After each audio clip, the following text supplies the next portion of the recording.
So students, let's begin today first thinking about thinking. I want you to click on this link here. It will be in the description below. So you have the link where you can actually look at different cognitive distortions, or we also call them fallacies in thinking. And I want you all to go through it and talk about the one that stands out to you, that you can relate to, that sounds familiar to you. So see if you can comment on the ones that stand out to you in the comment section below the video. And after you're done, follow along for today's class that's going to be on social psychology. So we're going to see social psychology today, the branch of psychology that actually focuses on how others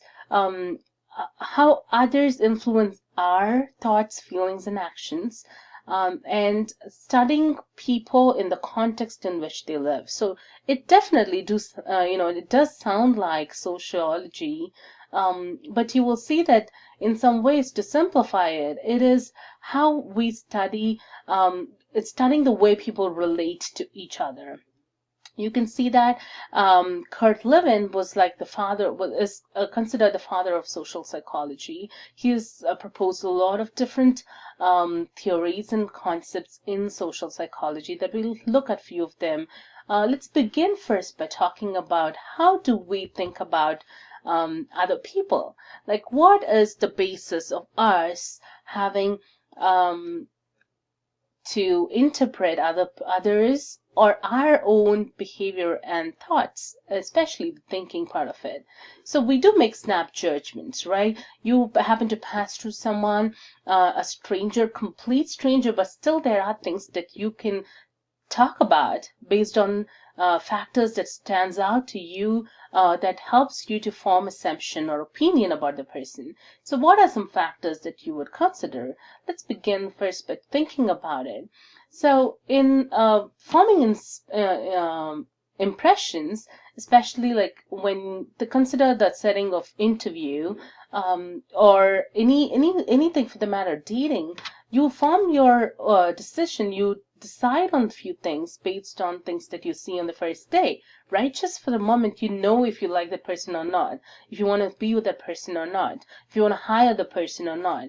So in the context of, like, say, court setting, studies have, there is a study that talks about how members in the jury actually read the expressions, the tone of voice, the nonverbals of the judge, and then they make the decision subconsciously about the verdict that they come up with. So it is very interesting to think about it, how we form the thin slices of behavior, which is nonverbal. We can actually interpret that and come up with the explanation of a decision. Well, here's a small activity. Here are a few words that I would like for you to see, and I'm going to show a series of pictures, and I really quickly want you to actually look at those and make a snap judgment of who you think the person is from the list of words that you see. So for example, this is the first picture. I want you to look at this person, immediately look at these words and see who do you think he is. All right? So the same thing for this person. Just write it down on a sheet of paper as you're watching this video. Who do you think these people are? So once you have made the judgment, I want you to make it really quickly. So the first thing that comes to your mind, let's see how you did. Did you think about it? If not, I want you to think, what are things that came to your mind when you saw a person like this? Some of them in my class have told, oh, he's an Asian, so he must be really smart. So he must be a inventor or an engineer. Someone was like, oh, he has that crooked smile. Maybe he's a con artist. So I want you to think of what it is that helps you to make that decision. So here's the next picture, that one that you saw. If you don't know him, I want you to see it here. Yeah, he's a con man. Like, based on him, there was a movie that was taken, which is interesting to see how you actually can think about a person differently from the way that they look. So here you see another image. A lot of you probably are getting it right. a pastor. So if you did not guess that he was a pastor, I want you to think about what it is that you see in the picture that made you assume something else, right? So here's another round of things that you can actually make an assumption from. The first picture. Go with what your gut tells you, okay? The second, the third, the fourth. All right, once you have all that listed down, I want you to see if what you got is right. Who would have thought, right? A lot of you would have got musician, for example, thinking that it might be a guitar, or mass murderer. Here is people, another example that people often think maybe politician, but some of them actually get it right, that her stature actually helps people to see that she might be a sports person. If you got it right, probably really good. Okay, here's the next one that you just see that he is a mass murderer. Well, one of my students did comment on this and said, well, when people do look really good, you don't first think about wanting to look at them in a suspicious way. So a lot of us miss that he could miss the possibility that he could be someone who's mass murderer. So interesting to think about how we make assumptions, right? When you look at this name, probably first thing that comes to your mind is only the name. Maybe it would have been a different one. But when you look at the person, look at the hair, few of them were like, maybe, and they're right, musician. So here's another list that I just want you to make a quick assumption. If you already have it, these are the people. So there is definitely a cue here that helps you to make that assumption of who he is. And in this case, a lot of them were able to find it right. Well, you may think an actress, but, well, a spy and a politician. And in this case, he is an actor.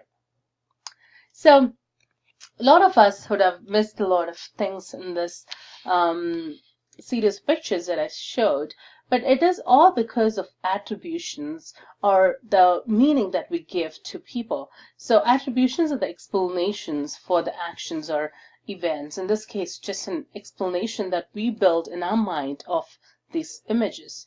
So you do think about it, this example of if someone walks to the class and is a new person, what kind of meaning do we make of those?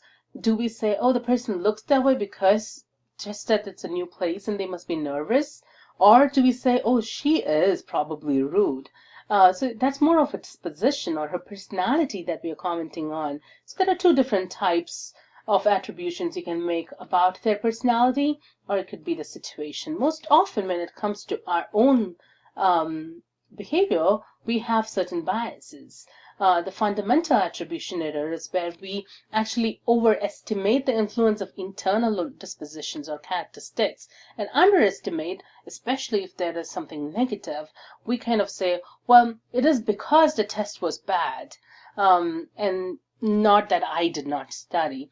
And that applies to even actor observer bias. If I'm the actor here, I'm actually trying to say that I actually was about to get into that accident, not because I was being careless. It was just that the road was slippery or the other person did not really put the indicator on. But as an observer, when I see someone else just have like just miss, I'm going to say, well, that person is clearly not paying attention, is a careless driver.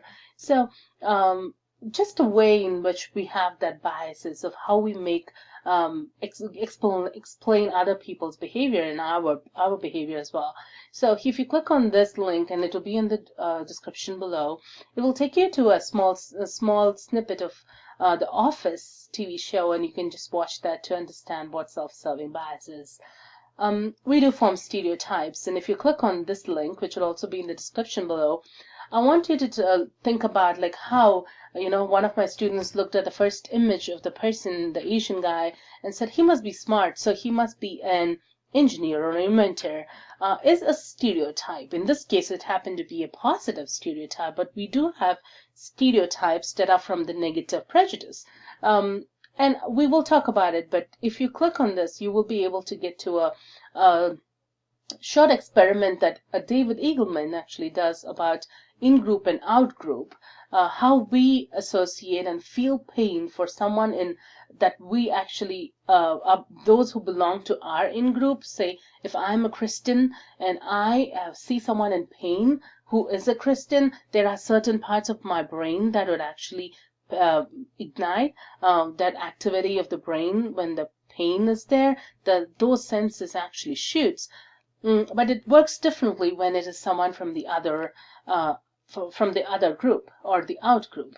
So it's very interesting to see that experiment. I want you to look at that and then comment something on the comment something below in this video. So prejudice is the negative attitude that we have, right? And when we have a negative attitude, the thought that comes with the negative attitude is a stereotype, and if you act on the thought or the negative attitude, it is discrimination. So it's important to understand the differences in this case. Here is another link that I want you to try to click on, and that will be in the description below too. That will take you to a test.